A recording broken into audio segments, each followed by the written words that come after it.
किसी नगर में एक राजा रहता था। राजा बूढ़े होने को आ गए पर उनको कोई बेटा नहीं हुआ, सिर्फ एक बेटी थी। राजा को बहुत चिंता होने लगी कि अब मेरा इतना बड़ा साम्राज्य कैसे संभलेगा, इसकी देखभाल कौन कर पाएगा। एक दिन अचानक भगवान का नाम लेकर राजा ने यह निर्णय लिया कि कल सुबह जो भी हमारे दरवाजे पर आने वाला पहला व्यक्ति होगा, मैं अपनी बेटी से उसका विवाह कर दूंगा और अपना नया उत्तराधिकारी बना दूंगा।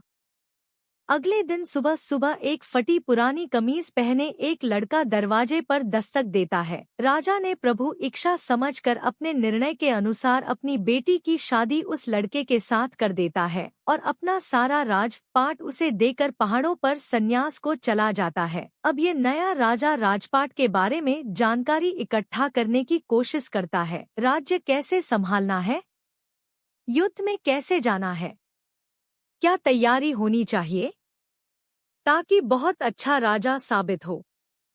उसने अलग अलग काम अपने अलग अलग मंत्रियों को दे रखा था, जैसे राजकोष वित्त मंत्री को, सेना की बागडोर सेनापति को और ऐसे ही अन्य कई मंत्रियों को अपने मंत्रिमंडल में शामिल कर रखा था।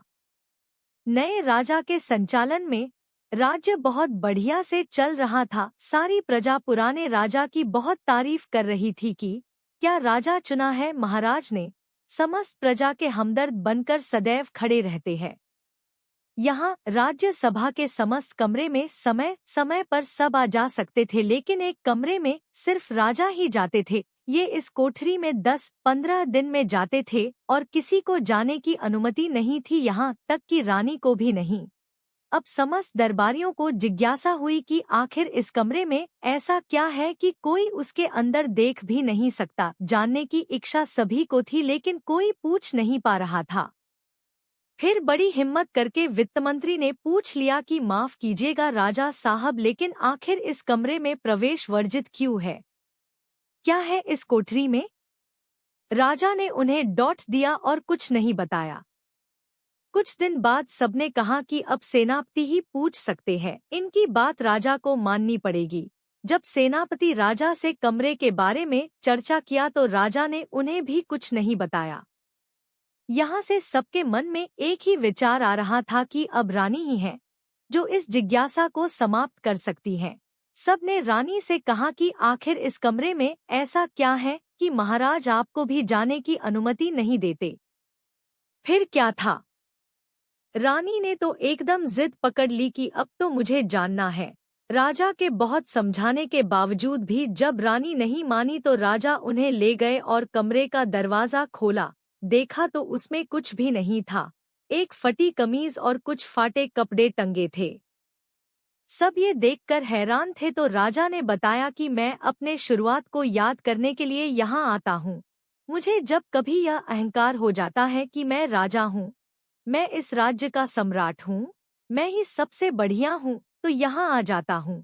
आधे घंटे बैठा रहता हूँ, अपने शुरुआत को याद करता हूँ और अपने आप को बताता हूँ कि मैं यही था, यही मेरी शुरुआत थी। वो तो पुराने महाराज का शुक्र मनाओ कि मुझे राजा बना दिया। थोड़ी देर के बाद जब अहंकार टूट जाता है तो साफ और सच्चे मन से बाहर आ जाता हूँ और अपने प्रजा की सेवा में लग जाता हूँ। कहानी से सीख। यह एक राजा की अद्भुत कहानी हमें बताती है कि अगर जिंदगी में कभी आपको ईगो आ जाए, आप अपने को बेस्ट मानने लगो, आपको लगता है कि मेरे जैसा तो कोई है ही नहीं, तो अपने शुरुआत को याद करिए, अपने स्ट्रगल वाली पुरानी जिंदगी को याद करिए। आप सरल होने लगेंगे, विनम्र होने लगेंगे, जमीन से जुड़ा हुआ महसूस करने लगेंगे। इसीलिए कहा जाता है कि पैसा इंसान को ऊपर ले जाता है, इंसान पैसा को कभी ऊपर नहीं ले जा पाता।